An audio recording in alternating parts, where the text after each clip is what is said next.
Professeur Didier Raoult, quelles sont les dernières informations importantes concernant l'épidémie, Marseille en France, dans le monde, et les évolutions du virus?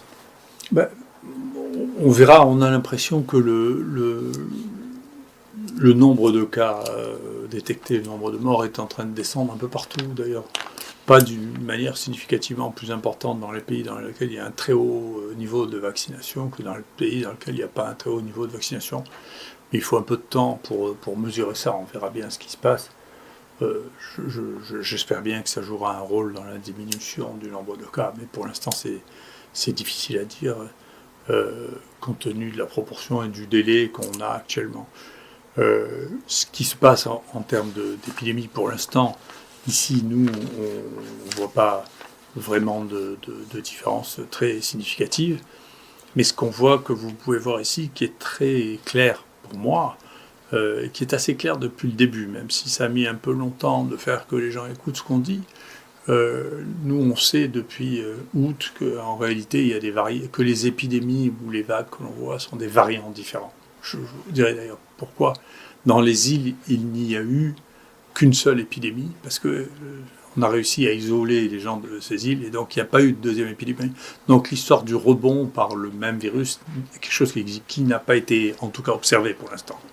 C'est des virus différents, c'est des mutants différents qui donnent des épidémies différentes avec des circonstances cliniques, épidémiologiques et des génomes qui sont différents. Et là, on voit bien, par exemple, le génome dominant dont on a l'impression qu'il est né en France.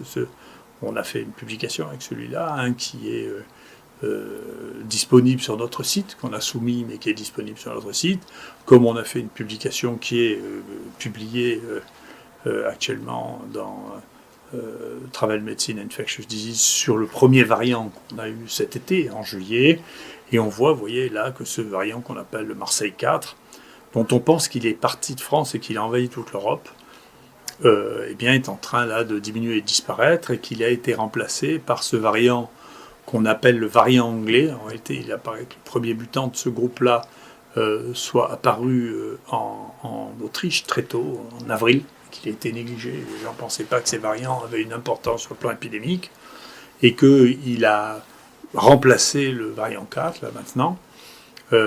Ici, il y a le variant 2 qui nous apparaissait important, mais qui est apparu, qui vient d'Espagne, mais qui est apparu en août, qui n'a pas pris une importance très grande ici. Le 1 a disparu complètement. Ici, vous avez groupé le variant sud-africain et brésilien, qui sont proches du variant anglais, mais un peu différents. Et celui-ci, ici, c'est le dernier né. Là, c'est un variant qu'on a appelé Marseille 501, qui a été trouvé. Alors, nous, maintenant, on en est à 47 cas, donc ça augmente assez rapidement. Il y a quelques cas qui sont venus des Comores, il y a d'autres cas qui ont été trouvés en France, à l'Institut Pasteur, où il y a des cas qui viennent des Comores aussi, mais aussi au Danemark, en Hollande.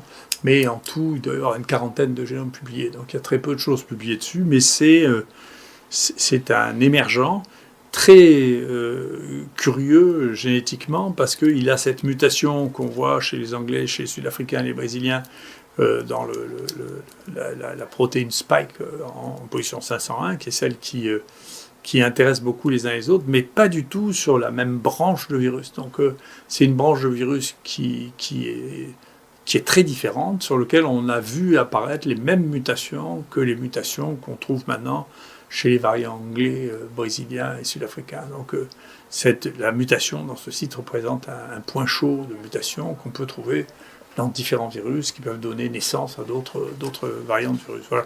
Ça, c'est le point où on en est. Pour vous montrer, effectivement, ça, c'est la représentation de la protéine spike. Je vous rappelle, c'est une des protéines qui induit le plus d'immunité, d'anticorps.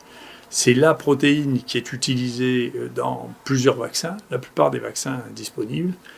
Et vous voyez toutes les mutations qui sont déjà apparues sur cette protéine spike, ce qui fait penser que, déjà, je pense que les gens qui font des vaccins basés sur la structure du spike, sont en train de préparer des nouveaux lots de vaccins qui intègrent d'autres protéines spike plus complexes, parce que vous voyez que il s'est passé tellement de mutations qu'il est bien possible que ces variants résistent au vaccin tel qu'il est proposé maintenant. Donc c'est pas moi qui dis, hein, maintenant à peu près tout le monde le dit. Au début, quand on dit les choses, on a l'impression que c'est une fantaisie, mais en pratique, après, tout le monde finit par trouver la même chose. Et donc voilà les points. Et nous, ce que vous voyez, les points verts, c'est le nouveau mutant dont je viens de vous parler. Mais, parfois, il y a plusieurs couleurs parce qu'il y a des mutants qui en ont plusieurs. Et vous voyez, c'est le point, bien sûr, le 501, un peu tout le monde, les Anglais, les Brésiliens, les Sud-Africains et notre nouveau virus, là, ont cette mutation-là. Mais vous voyez, tous les points verts, c'est des mutations. Il y en a qui sont spécifiques de ce nouveau virus, et puis il y en a qu'on retrouvait dans d'autres virus. Mais vous voyez, lui, il présente 7 mutations dans simplement cette protéine. Donc on peut voir s'accumuler les mutations dans cette protéine. Et donc ça obligera certainement de réfléchir sur les vaccins de prochaine génération, savoir s'il faut toujours utiliser que la spike, ou mettre la spike et d'autres antigènes, ou s'il faut mettre plusieurs spikes à la fois, de manière à pouvoir couvrir le risque et ne pas sélectionner les mutants qui ont des spikes qui permettent de résister à la vaccination. Où en êtes-vous dans votre stratégie thérapeutique ? Nous, donc, on est en train là, de finir la préparation de nos 2 très gros articles qui représentent la prise en charge de 14 000 ou 15 000 personnes ici à l'IHU. On n'a jamais cessé de traiter. Donc on a pris en charge à peu près 11 000 personnes en externe, en les prenant en hôpital de jour. Sur ces 11 000 personnes, il y en a 8 400 qui ont été traités par le traitement hydroxychloroquine, azithromycine, plus zinc maintenant. Et parmi ces 8 400 personnes, il y en a 6 qui sont mortes. Donc ça fait une létalité de 0,7 pour 1000. Et bien sûr, il y avait des gens de tous les âges, on n'a pas traité que les gens qui ne risquaient rien. Et parmi les gens hospitalisés, qui nécessitaient bien sûr une hospitalisation, donc ça représentait à peu près, il y a eu 2400 personnes qui ont été hospitalisées. Parmi ces 2400 personnes qui ont été hospitalisées, pour ceux qui ont réussi à être traités par notre protocole, la mortalité était de 6,7%. Le tiers de ceux qui n'ont pas pu ou qui n'ont pas voulu recevoir ce traitement. Donc, on n'a pas de raison de changer de thérapeutique. Et on voit bien que c'est un papier qui est aussi sur notre site. Hein.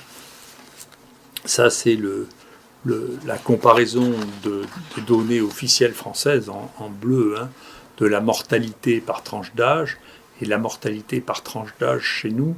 Vous voyez, ici, bien entendu, la tranche d'âge la plus touchée, c'est ceux des plus de 80 ans, mais quelle que soit la tranche d'âge, la mortalité est moins importante ici, dans l'IHU, chez les patients traités, et c'est très significatif pour les gens qui ont moins de... Pour les gens qui ont moins de 70 ans, vous voyez qu'il y a très très peu de morts ici comparé à ce qui s'est passé par ailleurs en France, qui est dû probablement essentiellement au début, dans la première épidémie. Le nombre de gens qui n'ont pas été traités a été très important, et il reste actuellement important, c'est-à-dire on a encore beaucoup de patients qui ont le premier contact avec un médecin pour le soin de Covid et la réanimation, les urgences chez la réanimation. Donc il y a beaucoup de gens qui n'ont pas été pris en charge au départ.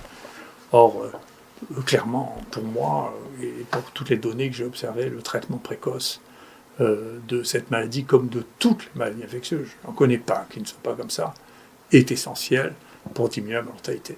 Bien entendu, si vous prenez une infection à staphylocoque doré, on a des antibiotiques qui marchent pas de staphylocoque doré résistant à tout, on a des antibiotiques qui marchent.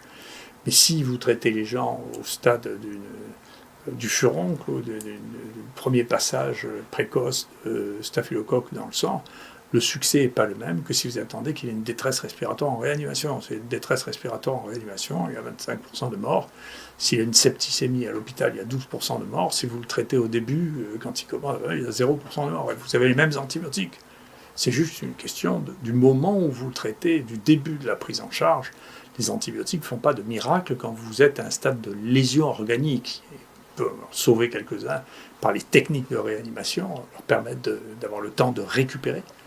Mais vous ne pouvez pas en sauver 100% parce que simplement c'est trop tard. Donc le traitement précoce, c'est les bases de la médecine qu'il ne faut pas oublier dans cette occasion. Comment expliquez-vous que très peu de médecins et très peu de centres hospitaliers traitent les patients avec de l'hydroxychloroquine aujourd'hui ?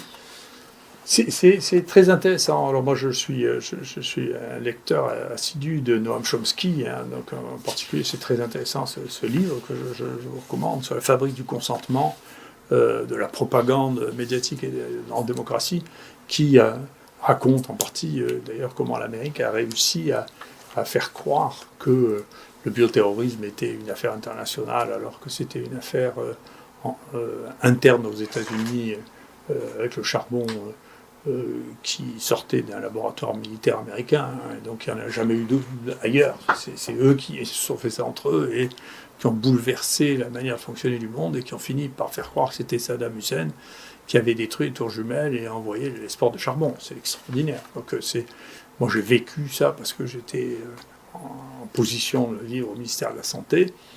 La capacité de propagande est quelque chose qui est extraordinaire. Et Noam Chomsky dit à cette occasion, il cite une phrase de Goebbels qui est « Il ne serait pas impossible de prouver en le répétant suffisamment et en maîtrisant la psychologie des personnes qu'un carré est en fait un cercle. Il suffit de le répéter, on peut vous faire croire n'importe quoi. C'est juste une question de truc. Et donc, de mon point de vue, c'est ce qui s'est passé dans l'hydroxychloroquine. Et vous voyez, en France, on dit toujours non, mais enfin, si vous regardez dans le monde, je vous recommande ce site qui est actualisé quasiment très très communément. Donc ça, c'est le 2 février 2021. Il y a des références bibliographiques sur chacune des choses qui sont. Vous voyez donc les endroits dans lesquels on peut utiliser librement la chloroquine pour traiter le Covid, c'est 4,9 milliards de personnes sont concernées par ça. Donc il ne faut pas imaginer que c'est juste une spécificité ici, et comme le disent, mais d'une manière désagréable, des gens de la Société de pathologie infectieuse de langue française, il y a beaucoup de gens qui ont fait confiance à ce qu'on disait, et on va le voir, qui ont une mortalité ridicule, puisque les pays du Maghreb ou les pays d'Afrique ont une mortalité qui est extrêmement faible. Là, vous voyez la mortalité des pays, et vous voyez que c'est ceux qui ne prennent pas la chloroquine qui ont aussi la mortalité la plus élevée. Donc si dites que c'est la chloroquine qui n'est pas bonne pour les gens, ça ne correspond pas à une réalité objective. C'est pas vrai. Ce qui est très intéressant, c'est qu'on voit ici la mortalité, et ce qui est épargné à la mortalité, c'est d'une part les gens qui ont soigné les malades avec l'hydroxychloroquine et autre chose, ceux qui soignent les malades précocement, meilleurs résultats, c'est la médecine qui est comme ça. Et les îles, parce que les îles ont une protection naturelle, à part l'Angleterre qui fait partie de la politique la plus délirante du monde avec celle des États-Unis, ce qui est un point très intéressant, dont je vous dirai un mot. Mais sinon, si vous regardez, les îles ont réussi à cantonner, vous voyez, ou la Chine pareil, parce qu'elle a réussi à s'isoler, et donc ils ont réussi à avoir une mortalité extrêmement basse. Et vous voyez que là aussi, c'est les pays qui ont le plus adopté notre stratégie, c'est-à-dire d'être obsédés par les essais thérapeutiques plutôt que de soigner les gens. Le seul pays en Afrique qui est comme ça, c'est l'Afrique du Sud. Et oui, c'est l'Afrique du Sud qui a la plus grosse mortalité, c'est-à-dire c'est ceux qui ont le plus adopté les mœurs thérapeutiques que nous avons, nous, en Europe de l'Ouest. Il y a des gens, j'ai eu une interview de ça, très intéressant. La mortalité, la létalité, c'est la mortalité par cas hospitalisé, diminue d'ailleurs maintenant, hein, aux États-Unis et en Angleterre.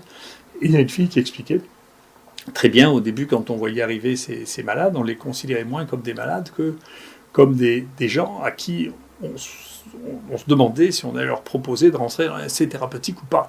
Puis, tous ces essais thérapeutiques n'ont servi strictement à rien. Il n'y en a aucun qui marche dans les conditions dans lesquelles ils l'ont fait. Rien, c'est du temps perdu. 6 mois de temps perdu, plutôt que juste s'occuper de soigner le malade. Et à partir de ce moment-là, quand on n'a plus été obsédé par les essais thérapeutiques, eh bien, la mortalité hospitalière est tombée en Angleterre. C'est l'Angleterre, d'ailleurs, parce qu'en Irlande, la mortalité est très basse, en Écosse, elle est relativement basse, et dans le Pays de Galles, relativement basse. C'est l'Angleterre, autour de Londres. Eh bien, la mortalité hospitalière est passée de 58% à maintenant 23%. La mortalité hospitalière aux États-Unis, à New York, par exemple, s'est aussi effondrée au fur et à mesure des mois qui passaient, parce que la prise en charge thérapeutique n'a pas été de même nature. D'accord ? C'est-à-dire qu'on a donné plus de place à la médecine tout court qu'aux essais thérapeutiques. Alors, quand on montre ça, les gens disent « Ah, mais ça, c'est parce que c'est l'espérance de vie. » C'est-à-dire que les pays dans lesquels on meurt le moins, c'est les pays dans lesquels il y a le moins de sujets âgés. C'est une part de l'explication. Mais là, vous avez l'espérance de vie, vous voyez. Et donc, ce qui vous dit les endroits où les gens sont le plus âgés, savoir où est-ce que les gens meurent le plus, là où les gens sont plus âgés. Vous voyez bien que c'est pas corrélé à ça. Ce qui est intéressant, encore une fois, c'est cette surmortalité absolument extraordinaire aux États-Unis. Ils ont perdu ça c'est avant 2020. Donc ils ont perdu 1,3 années d'espérance de vie.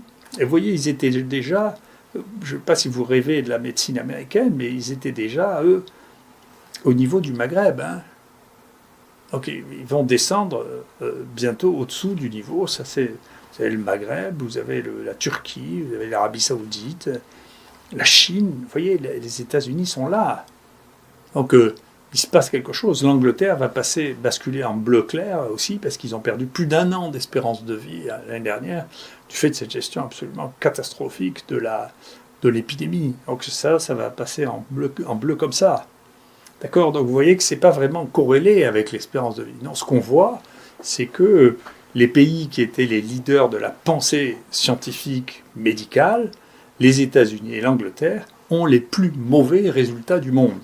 Ceux qui nous expliquaient tout. Ceux qui étaient, il y a 20 ans, les phares de New England, Lancet, qui ont publié des articles qui sont ridicules, qui sont terrifiants, de bêtises, sont arrivés à avoir les plus mauvais résultats du monde. Donc c'est très intéressant, on va voir à la fin de l'histoire, mais les plus mauvais résultats du monde, vous voyez où ils sont, c'est ceux qui faisaient les malins, ils sont comme ça d'ailleurs, l'Amérique du Nord, l'Europe de l'Ouest, en Afrique, l'Afrique du Sud, qui pensaient qu'ils avaient un niveau de développement beaucoup plus élevé que tous les autres, vous voyez, et puis en Amérique du Sud, où je ne connais pas suffisamment bien la question pour regarder, pour vous dire ce qui s'est passé. Mais voilà la situation, c'est pas parce qu'on vous répète tous les jours, vous savez, l'hydroxychloroquine, ça marche pas, que ça marche pas. C'est vous convainc, voilà, c'est la fabrication du consentement. On vous convainc que c'est vrai, et on convainc tout le monde qui a lancé cette histoire de tenter de convaincre le monde entier que les médicaments qui étaient pas chers, et donc on connaissait le fait qu'ils ne présentaient pas de danger toxique important, n'était pas utilisable, mais qu'il fallait utiliser des médicaments qu'on ne connaissait pas du tout, dont on ne connaissait pas la toxicité, et qui coûtaient très cher. Je vous laisse chacun à ses opinions. Moi, je sais que quand on dit que c'est de la propagande, de dire que la chloroquine ne marche pas, c'est qu'un parti complotiste, si on me étiquette complotiste, je m'en fiche complètement. Après, je ne sais pas qui c'est. Je vois bien dans certains domaines que il y a eu des interventions dont le but était de vendre le plus de produits. Ensuite, si on me dit que c'est être complotiste que de savoir qu'il y a des lobbies et de savoir que il y a de la corruption, si vous voulez, je veux bien être complotiste. Enfin, vous savez, je sais ça depuis tout petit, qu'il y a des gens corrompus et qu'il y a des lobbies, je sais ça depuis très très longtemps. Donc je ne sais pas quelle est la part de tout ça là-dedans, je n'en sais rien. Je pense qu'il y a une part de ça, mais toujours est-il qu'on a le droit de poser la question sans être farfelu. Voilà. Merci beaucoup.